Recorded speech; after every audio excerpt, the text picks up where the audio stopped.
Hi guys, my name is JT and I'm going to be doing my RRP on A Red Record by Ida B. Wells. So the first quote I chose is on page 119.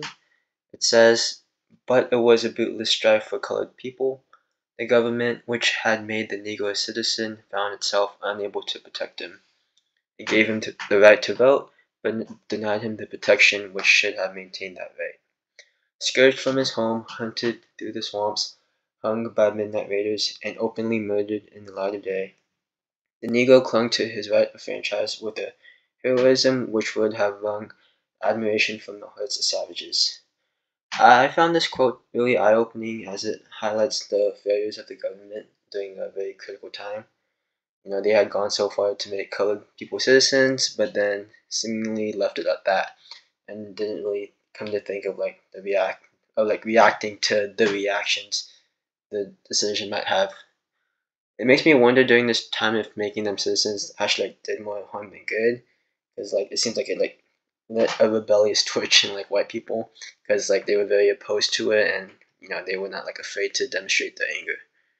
And I thought Wells did a great job in being very descriptive to show us how blacks had to be escaping left and right from those trying to Wells said hunting him basically. And I thought it was a pretty significant way to well, it was pretty significant to know that the Emancipation Proclamation, it had its downsides too. And although it paved the way for a better road, at the initial start, it seems like it made the lives for blacks kind of like hell. So yeah. Right. So my second quote is going to be on page 118. It says, "While slaves were scourged mercilessly and in countless cases inhumanly treated in other respects, still the white owner rarely permitted his anger to go so far as to take a life, which would entail upon him a loss of several $100." I thought this quote was very well constructed because it kind of leads you to think that the white slave owners were controlling the anger maybe for a good reason, but then it kind of hits you at the end that no, it's not like that. He just didn't want to lose the money that he spent on the slave, because if he kills him, he won't have someone to do his labor, and he'll be out a couple $100. And I thought this passage also shows us that just about everything at the time had a higher priority than blacks during this period. Even money was being valued even more than an actual human. And I actually wondered why Wells did not go into details on specific examples of how slaves were inhumanly treated. But even then, I thought without that quote or without that part, it was so strong in showing that slaves were just seen as objects, other than someone who's equal to them. And even today, I think society still has a tough time seeing everyone as equal, and people think they're above one another if they're a certain race, or they make more money, have a certain job.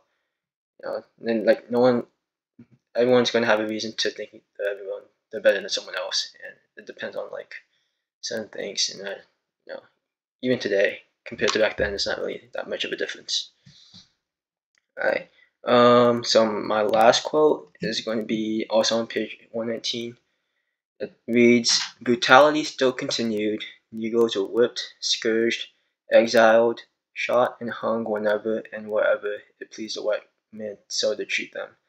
And as the civilized world, with increasing persistency, held the white people of the South to account for its outlawry, the murderers invented the third excuse, that Negroes had to be killed to avenge their assaults upon women." This quote actually reminded me of the case of Emmett Till, if you guys heard of it. That case still gives me goosebumps to think, that such a young boy was brutally murdered for simply whistling at a white woman, and the fact that he didn't even do it makes it a lot worse. It was a false accusation, and he died for really no reason.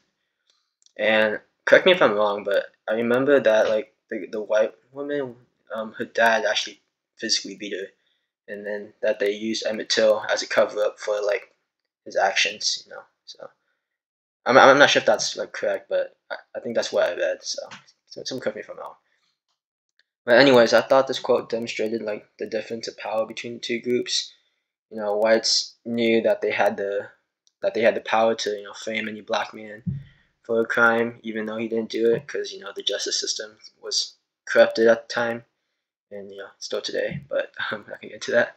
And that others would eat, like they knew that other people would take matters into their own hands, and that's why lynching was like such a common theme back then, because if even like word of mouth, if a black man committed a crime, they'll go out and take care of it themselves, and it's just I don't know, it's just hard to know that there are no repercussions from that happening, and that just like the absence of like consequences allowed for everything to happen, because if people know that their actions are not gonna you know have a threat to them, then people are just gonna still do it. And I actually thought Wells felt a similar reaction, because she started the quote with brutality still continued, so it's like she knows that it's a longing trend that this kind of behavior is still going, especially during that time. So my discussion questions. So the first one's going to be, what do you think of the excuses made by whites during the era of Southern barbarism? I don't know if I'm saying it right. Against blacks.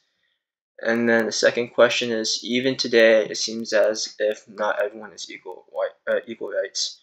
Why do you think that is, and what are the reasons behind it? All right. That's it for my RIP. Thank you all for listening.